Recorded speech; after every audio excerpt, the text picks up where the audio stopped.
And you're going to see that again in the next example. Let's go to 1 Chronicles, the 28th chapter. 1 Chronicles, chapter 28. And we're going to start at verse 1. Oftentimes, the building process of a legacy comes through family, okay?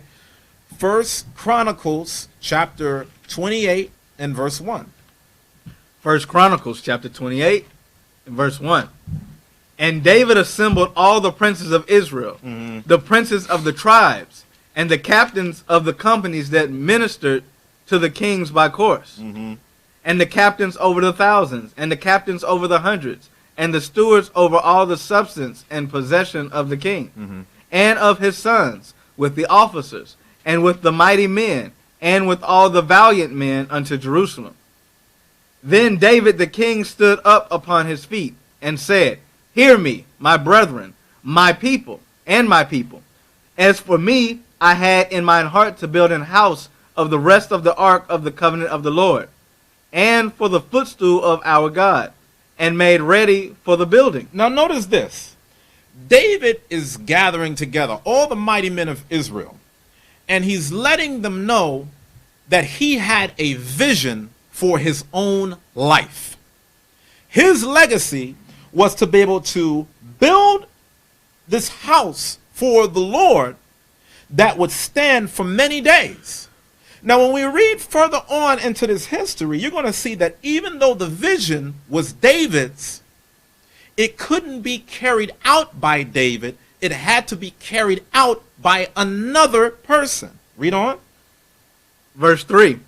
But God said unto me, Thou shalt not build an house for my name. Come on. Because thou hast been a man of war, and have shed blood. You see that? So because of the fact that David was a man of war and had blood on his hands, the Lord saw fit for him to not be the one to establish the temple. Now, because of the fact that David couldn't establish the temple, oh, well, is the vision now down the toilet? Is it now gone to dust just because of the fact that one man can't do it? Has the vision now been destroyed? Or is God going to put it upon the spirit of another person to be able to build upon that legacy? Read on. Verse 4. Howbeit the Lord God of Israel chose me before all the house of my father to be king over Israel forever. You see that? So God chose David to be king. Come on. For he hath chosen Judah to be the ruler, and of the house of Judah the house of my father, and among the sons of my father he liked me, to make me king over all Israel. Because people are called for different purposes. You may not be the person that's called for every purpose, but there is a mighty purpose for you. David wasn't called to be the one to establish the temple. However, David was called to be king over all Israel. So David was given a legacy.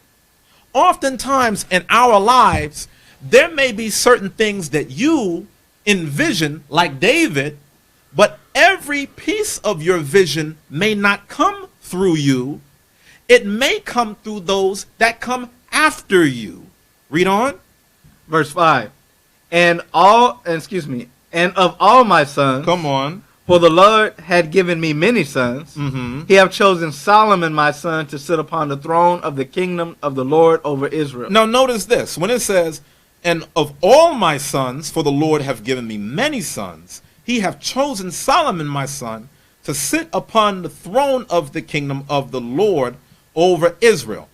When you think about David's many sons, right? We'll just leave it at 2 for the sake of brevity. Solomon was chosen as the wisest man over all Israel to now build the Lord's house, right? That was given to one of David's sons.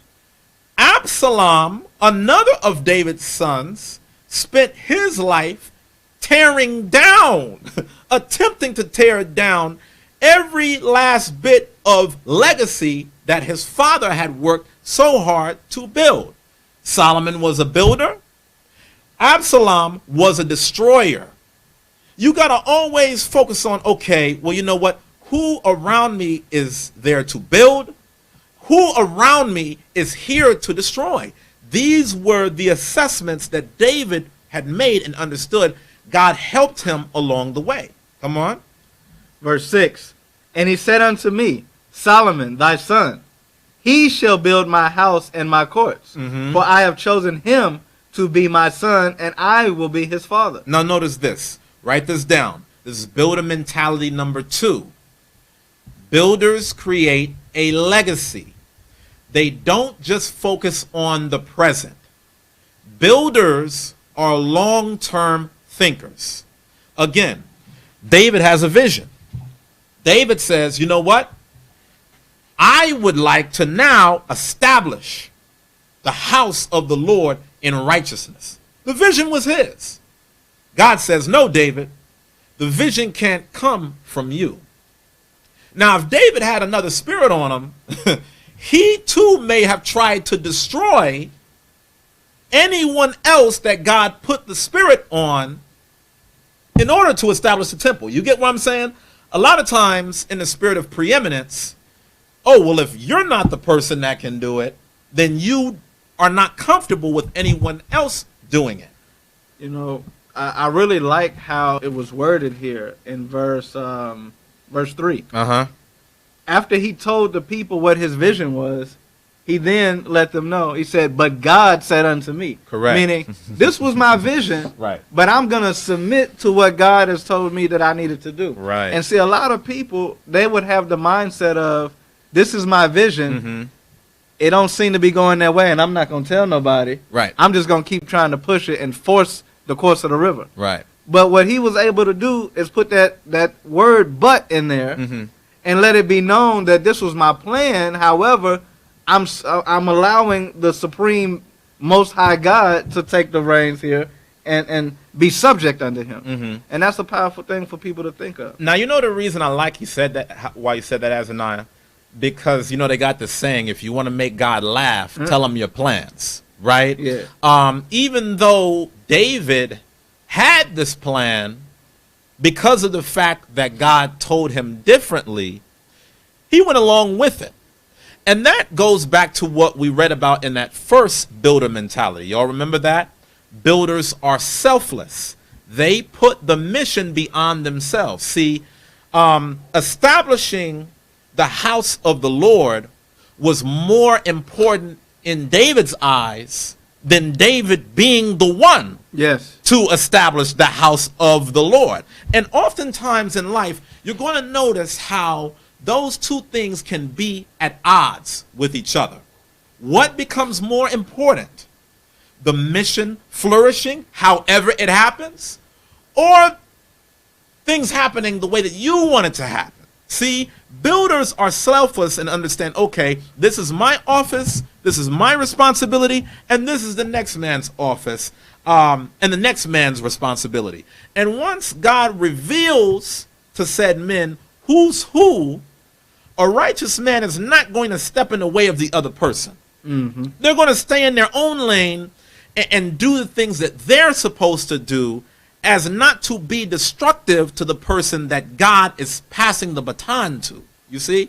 Let's go to 2 Chronicles chapter 2 and verse 1. You had something? Yeah, one more comment on that. You made mention of the word legacy. Yes. Right? And the thing that I can see David understanding that maybe his son Absalom didn't understand is that legacy is about a collective unit of people who are all sharing in the glory. Correct. By David just being the father of the next man who's doing it, he gets glory within that. Absalom, being the brother, could have got some glory, but instead he took the other way and destroyed it. Right.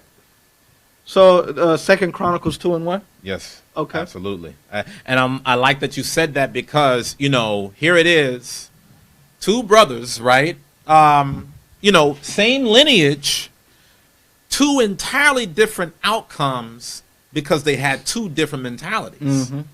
See, had Absalom been a builder the way that Solomon was a builder, then he too could have found a righteous place when it came to the operation of building up this house. Right. But because of the fact that he was such a destructive person by nature, he really couldn't see the opportunities that were in front of him. He was so focused on the negative side of things, or letting that destructive attribute take over.